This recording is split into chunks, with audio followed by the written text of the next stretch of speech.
Hyderabad cooker కేసులో ఒక ex army officer తన భార్యని చంపి ముక్కలు ముక్కలుగా నరికి కుక్కర్లో ఉడకబెట్టాడు. ఆ తర్వాత అతను దాన్ని బయట విసిరేశాడు. అయితే ఈ వార్త సెన్సేషనల్ గా మారడానికి కొద్ది రోజుల ముందు వాస్తవానికి ఎక్స్ ఆర్మీ ఆఫీసర్ ఇదంతా చేసింది నేనేనని ఒప్పుకున్నాడని పోలీసులు చెప్పారు. కానీ ఇప్పుడు పోలీసులు బయటికి చాలా పెద్ద బిగ్ న్యూస్ ఒకటి చెప్పారు. అసలు పోలీసులు ఏం చెప్పారు? గురుమూర్తి ఒప్పుకున్న విషయం ఏమిటంటే తన భార్యను తనే చంపి ముక్కలు ముక్కలుగా నరికాడు. ఆ తర్వాత ఆ ముక్కలను కుక్కర్లో వేసి ఉడకబెట్టి బయట విసిరేశాడని చెప్పాడు. అయితే అది నిజం కాదని పోలీసులు ఇది ఒక కల్పిత కథమని నమ్ముతున్నారు. కాబట్టి ఈ కేసు తలకిందలుగా మారింది. అయితే ఈ కేసు మొత్తం ఇన్వెస్టిగేషన్ పైన ఓ పెద్ద యూటర్న్ తీసుకుంది. అతను ప్రతిదీ క్లియర్గా ఒప్పుకున్నప్పుడు మీరు పోలీసులు అడిగినట్లయితే వారు ఏం చెప్తారు? అయితే ఇప్పుడు ఎస్డిఐ కేసు ఇన్వెస్టిగేషన్ మారిపోయింది. అంతేకాదు పోలీసులు ఇలా ఎందుకు చెప్పారు, అసలు ఏం జరిగింది, గురుమూర్తి అసలు అబద్ధం ఎందుకు చెప్పాడు, అంతేనా లేక ఈ కేసులో ఇంకెవరైనా ఉన్నారా? అయితే ఈ కేసులో ఏం జరిగిందో ఈ రోజు మన వీడియోలో దాన్ని డీకోడ్ చేయబోతున్నాం. కాబట్టి ఈ వీడియో చాలా ఇంట్రెస్టింగ్ ఉండబోతుంది. కాబట్టి ఈ వీడియోని మీరు ఎక్కడ స్కిప్ చేయకుండా పూర్తిగా చూడండి. ఇంకెందుకు మరి ఆలస్యం, let's start your today's episode. First ఈ కేసులో ఏం జరిగిందో మనం ఫస్ట్ నుంచి చూద్దాం. అప్పుడు మాత్రమే పోలీసులు ఈ నిర్ణయానికి ఎందుకు వచ్చారో మీకు అర్థమవుతుంది. అది జనవరి 18న హైదరాబాద్లోని మీర్పేట్ పోలీస్ స్టేషన్కు ఒక ముసలావిడ వచ్చింది. అయితే ఆమె తమ కుమార్తె గత 2 రోజులుగా కనిపించడం లేదని మిస్సింగ్ కంప్లైంట్ చేసింది. పోలీసులు ఆమెతో పాటు మరొక వ్యక్తి పక్కన నించోవడం చూశారు. అతన్ని చూసి పోలీసులు ఎవరని అడిగినప్పుడు గురుమూర్తి మాధవి భర్తనని చెప్పాడు. మేము హైదరాబాద్లోని మీర్పేట్ ప్రాంతంలో వెంకటేశ్వర కాలనీలో నివసిస్తున్నామని, ఇంతకు ముందు నేను ఎక్స్ ఆర్మీ ఆఫీసర్గా పనిచేశానని, అయితే ఇప్పుడు కేంద్ర ప్రభుత్వంలో డిఆర్డిఓలో అనగా డిఫెన్స్ రీసెర్చ్ అండ్ డెవలప్మెంట్ ఆర్గనైజేషన్లో నేను అవుట్ సోర్స్ సెక్యూరిటీ గార్డ్గా పనిచేస్తున్నానని చెప్పాడు. అయితే వాస్తవానికి ఆ సమయంలో గురుమూర్తి తన అత్తగారితో పోలీస్ స్టేషన్కు కలిసి వెళ్ళాడు. పోలీసులు గురుమూర్తిని ఏం జరిగిందని అడిగినప్పుడు గురుమూర్తి ఇలా చెప్పాడు: నేను నా భార్య చాలా రోజులుగా గొడవ పడుతున్నాను. అలానే జనవరి 16న కూడా మా ఇద్దరం గొడవ పడ్డాం. అయితే ఆ గొడవలో ఆమె కోపంగా ఇంటి నుండి బయటికి వెళ్ళిపోయిందని చెప్పాడు. అయితే దీన్ని ఫస్ట్ పోలీసులు దీన్ని ఒక మిస్సింగ్ కేసులా భావించి ఇన్వెస్టిగేషన్ స్టార్ట్ చేశారు. అందులో భాగంగా తన ఇంటి దగ్గర ఉన్న సీసీటీవీ ఫుటేజ్ని చెక్ చేశారు.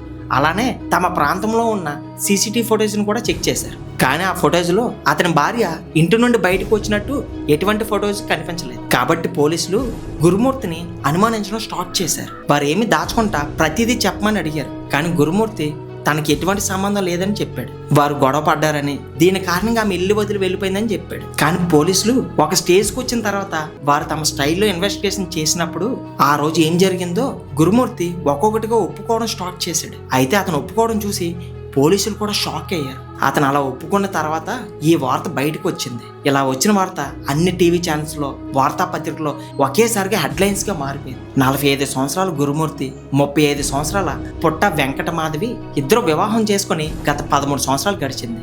వారికి 2 అందమైన పిల్లలు, ఒక కూతురు ఒక కొడుకు. అంతేకాదు గత 5 సంవత్సరాలుగా వారి ఇతర కుటుంబాల్లాగానే ఆ వెంకటేశ్వర కాలనీలో నివసిస్తున్నారు. బయట నుండి చూడడానికి ఒక అందమైన కుటుంబంలా కనిపించినప్పటికీ ఇంటి లోపల మాత్రం ప్రతిరోజు ఏదో ఒక గొడవ జరుగుతూ ఉండేది. అవును, గురుమూర్తి ఒక ఎక్స్ ఆఫీసర్ కాబట్టి అతని ఇంట్లో ఉండేవాడు కాదు. కాబట్టి మాధవి ఇంట్లో ఉండి తమ పిల్లలను చూసుకుంటూ ఉండేది. అయితే గురుమూర్తి తన కుటుంబం నుండి చాలా దూరంగా ఆర్మీలో పనిచేస్తూ ఉండేవాడు. అయితే అతని భార్య వేరే వారితో ఫోన్ మాట్లాడుతుందని అనుకునేవాడు. అదే విధంగా ఆమెకు వేరే వ్యక్తికి అక్రమ సంబంధం ఉందేమో అని అనుమానించడం స్టార్ట్ చేశాడు. అయితే అనుమానం రోజు రోజుకు పెరిగిపోయింది. దీని కారణంగా అతని భార్యతో తను గొడవ పడడం స్టార్ట్ చేశాడు. అయితే ఒక స్టేజ్లో అతను వాలంటరీ రిటైర్మెంట్ తీసుకున్న తర్వాత ఇంటికి వచ్చాడు. ఆ తర్వాత ఇక్కడ అతను డిఆర్డిఓలో పనిచేయడం స్టార్ట్ చేశాడు. అయితే ఈ సిచ్యువేషన్లో మళ్ళీ వారిద్దరూ గొడవ పడడం మళ్ళీ స్టార్ట్ చేశారు. అయితే దీని తర్వాత ఈ కేసులో 2 వెర్షన్స్ ఉన్నాయి. ఫస్ట్ వెర్షన్ ఏమిటంటే ఈ కేసు ఎటువంటి నేషనల్ మీడియాలో కనిపించలేదు,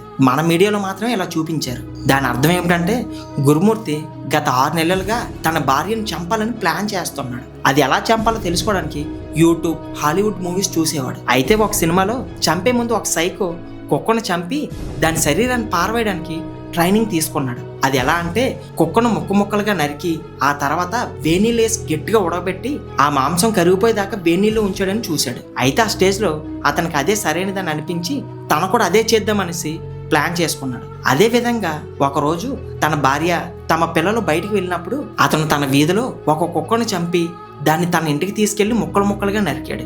ఆ సినిమాలో మాదిరిగానే అతను కూడా ఆ మొక్కలను కుక్కర్లో వేసి ఉడకబెట్టాడు. ఇలా అతను ఆ సినిమా చూసి ఫస్ట్ ట్రైనింగ్ తీసుకున్నాడని చెప్పారు. ఆ తర్వాత అతను ఓ సరైన మంచి రోజు కోసం వెయిట్ చేశాడు. అలా జనవరి 16న సంక్రాంతి పండగ కోసం గురుమూర్తి తన ఇద్దరు పిల్లలను అత్తగారింటికి పంపించాడు. ఆ రోజు రాత్రి అతను మళ్ళీ మాధవితో గొడవ పడడం స్టార్ట్ చేశాడు. అలాగే ఆ గొడవ ఒక స్టేజ్కి రాగానే గురుమూర్తి వంటగదిలోకి వెళ్ళి ఒక కత్తిని తీసుకొచ్చి మాధవి మెడను నరికేశాడు. ఆ తర్వాత రక్తం గడ్డకట్టడానికి ఆమె డెడ్ బాడీని తీసుకెళ్లి డీ ఫ్రిడ్జ్ లో పెట్టాడు. ఆ తర్వాత డెడ్ బాడీని ముక్కలు ముక్కలుగా కోసి కుక్కర్లో వేసి ఉడకబెట్టి లిక్విడ్ లా మార్చాడు దాన్ని. అయితే ఇది ఇలా ఉండగా సెకండ్ వెర్షన్ లో నేషనల్ మీడియా చెప్పింది ఏమిటంటే జనవరి 16న ఎప్పట్లాగే వాళ్ళిద్దరూ గొడవ పడ్డారు. కానీ గొడవకి కారణం ఆమె మీద ఉన్న అనుమానం మాత్రం కాదు. అయితే మాధవి పండగ కోసం తమ ఇంటికి వెళ్తానని చెప్పింది.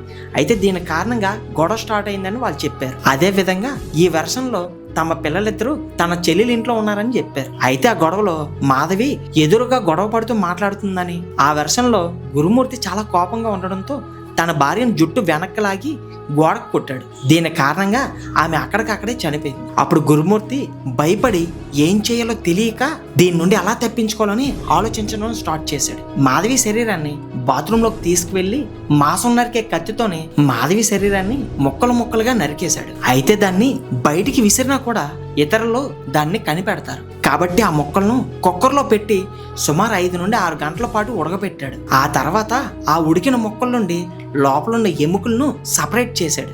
అతను ఆ మాంసం నుండి ఎముకలను ఎందుకు సపరేట్ చేశాడంటే అతను ఆ ఎముకలను బయట అలానే విసిరేసినట్లయితే అవి మనిషి యొక్క ఎముకలని తెలిసిపోతాయి కదా. కాబట్టి అతను ఆ ఎముకలను రుబ్బుకోవడానికి ఉపయోగించే రుబ్బురోల్లో వేసి చట్నీ చేసినట్లుగా రుబ్బురోల్ రాయిని ఉపయోగించి దానిలో ఎముకలను వేసి పౌడర్గా మార్చాడు. అతను అలా దీన్ని నెమ్మదిగా ఆ ఎముకలు మొత్తం పౌడర్గా సుమారు 2 రోజుల పాటు చేశాడు. ఆ తర్వాత అతను ఉడికించిన మాంసాన్ని ఈ బయట ఉన్న పౌడర్ని కలిపి అది వీధి కుక్కలకి తినిపించి మిగిలినది ఒక సంచిలో వేసుకొని ఊరు బయటికి తీసుకెళ్లి ఊరు బయట ఉన్న చెరువులో కలిపేశాడు అని చెప్పారు. అయితే అన్ని వార్తా మాధ్యమాలు ఇది వరకు కవర్ చేశాయి. అయితే ఈ సిచ్యువేషన్ లో పోలీసులు చాలా పెద్ద ట్విస్ట్ ఒకటి ఇచ్చారు. అయితే దాని అర్థం ఏమిటి, అసలు గురుమూర్తి తన భార్యని ఎలా చంపాడనే దాని గురించి ప్రతిదీ ఒప్పుకున్నప్పటికీ పోలీసులకు మాత్రం ఫోరెన్సిక్ ఎవిడెన్స్ అనేది లభించలేదు. కాబట్టి వారు సాంకేతిక లేదా శాస్త్రీయ ఆధారాల కోసం వెతకడం స్టార్ట్ చేశారు. గురుమూర్తి మిగిలిన దాన్ని విసిరిన చెరువులో అలానే ఆ చుట్టుపక్కల ప్రాంతాల మొత్తం వెతకడం స్టార్ట్ చేశారు. వాస్తవానికి ఇంటి లోపల ఎటువంటి ఫోరెన్సిక్ ఎవిడెన్స్ అనేది కనిపించలేదు. అతని బాత్రూంలో ఆమె శరీరాన్ని నరుకున్నందున వారికి ఎటువంటి ఒక మాంసం ముక్క కూడా లభించలేదు. కాబట్టి వారికి ఆ ఇంటి లోపల ఎటువంటి చర్మం గాని మాంసం గాని దొరకలేదు. ఫోరెన్సిక్ అక్కడ ఒక రక్తపు చుక్కను కూడా కనుక్కోలేకపోయింది. కాబట్టి ఈ కేసు పోలీసులకి ఒక పెద్ద సవాల్గా మారింది. ఎందుకంటే కోర్టుకి ఆధారాలు అవసరమని మన ఎస్డిఐకి బాగా తెలుసు. మరి ఆధారాలు లేకపోతే కేసు నిలబడదు. కానీ గురుమూర్తి విసిరిన మాంసం మొక్కలను పోలీసులు కనుక్కోలేకపోయారు. అయితే ఈసారి మళ్ళీ పోలీసులు డాగ్ స్వాడ్తో చాలా డీప్గా ఇన్వెస్టిగేషన్ చేయడం స్టార్ట్ చేశారు. ఇప్పటి వరకు వారి ఇన్వెస్టిగేషన్లో ఎటువంటి చిన్న క్లూ కూడా దొరకలేదు. కాబట్టి ఇది ప్లాన్ చేసి చంపినట్టుగా వారికి అనిపించలేదు. అయితే వాస్తవానికి వారు మాధవి డెత్ అని కూడా అఫీషియల్గా కన్ఫర్మ్ చేయలేదు. దానికి సంబంధించిన ఏదైనా ఎవిడెన్స్ దొరికితేనే దాన్ని కన్ఫర్మ్ చేయగలరు. కాబట్టి ఇప్పటి వరకు దీన్ని ఒక మిస్సింగ్ పర్సన్ కేసు లాగే పరిగణిస్తున్నామని పోలీసులు చెప్పారు. వీటన్నిటిని మించి వారు ఒక ఇంపార్టెంట్ విషయం కూడా చెప్పారు. అయితే ఇంతవరకు జరిగిన దానికి అర్థం ఏమిటి, గురుమూర్తి చెప్పిందంతా నిజమా కాదని వారికి ఒక డౌట్ ఉంది. అతను చెప్పింది ఒక కల్పిత కథ అని వారు భావిస్తున్నారు. అయితే ఈ కేసులో వారు ఇంతకు మించి ఏమీ చెప్పలేదని చెప్పారు. అయితే పోలీసులు ఈ స్టేట్మెంట్ ను సమర్థించడం ద్వారా ఇప్పటి వరకు ఈ కేసులో ఎవరిని అరెస్ట్ చేయలేదు. అవును, తన భార్యను చంపనని గురుమూర్తి ఒప్పుకున్నా కూడా అతను కూడా అరెస్ట్ చేయలేదు. అతన్ని ఒక అనుమానితుడిగా కస్టడీలో ఉంచారు. అయితే ఇప్పుడు మళ్ళీ ఈ కేసు యూటర్న్ తీసుకున్నందున మళ్ళీ పోలీసులు ఈ కేసును వేరే కోణంలో చూడడం స్టార్ట్ చేశారు. ఈ కేసులో ఎవరైనా ఉన్నారా లేక అతను చెప్పిన ఈ కథ కల్పితమా అని వారు మళ్ళీ ఆ ఏరియాలో ఉన్న సీసీటీవీ ఫుటేజ్ని చెక్ చేయడం స్టార్ట్ చేశారు. అంతేకాదు వారి యొక్క కాల్ రికార్డ్స్ కూడా చెక్ చేస్తూ ఇన్వెస్టిగేషన్ మళ్ళీ స్టార్ట్ చేశారు. కాబట్టి ఇది ఈ కేసులో లాస్ట్ అప్డేట్. అయితే ఈ కేసులో తర్వాత ఏం జరిగిందనేది మనం తెలుసుకోవడానికి మనం వెయిట్ చేయాలి. అయితే పోలీసులు ఇంత పెద్ద మలుపు తిరుగుతారని మీరు ఊహించారా? అలానే ఫస్ట్ గురుమూర్తి చెప్పినవన్నీ మీరు నమ్ముతారా? ఎందుకంటే మీరు గురుమూర్తి ఇల్లుని కానీ చూసినట్లయితే అది సాధారణ ఒక చిన్న ఇల్లు. అలానే బాత్రూమ్ చూసినట్లయితే అది ఇంకా చిన్న బాత్రూమ్. అప్పుడు గురుమూర్తి ఆ చిన్న బాత్రూంలో ఆమె శరీరాన్ని ఎలా కట్ చేస్తాడు?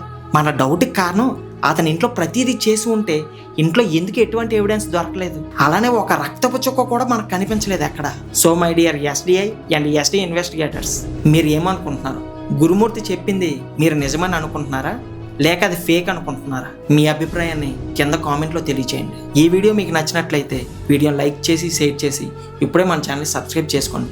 ఇటువంటి ఇంట్రెస్టింగ్ కంటెంట్స్తో మళ్ళీ కలుస్తాను. Thanks for watching.